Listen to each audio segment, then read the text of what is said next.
Labiau nerimauti reikėtų dėl pačios ligos ir jos komplikacijų, o ne dėl skiepo šalutinio poveikio.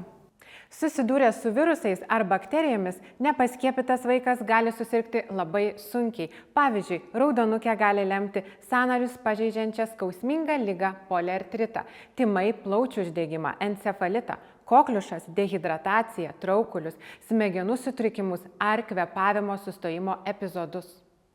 Iš anksto neįmanoma žinoti, kaip sunkiai sirgs jūsų vaikas, todėl geriau pasitikėti mokslo patikrintų būdų apsaugoti savo vaiką, nei vėliau gailėtis, kad laiku nepaskiepijote. Tuo tarpu dauguma su vakcinomis susijusių reakcijų yra lengvos ir paprastai praeina per dieną ar kelias.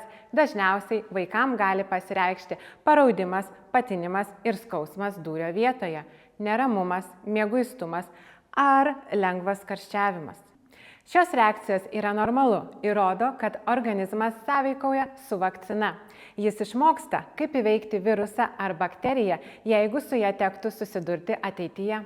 Tad šalutinis skiepo poveikis sveikam vaikui yra mažareikšmis palyginus su galimomis ligos komplikacijomis.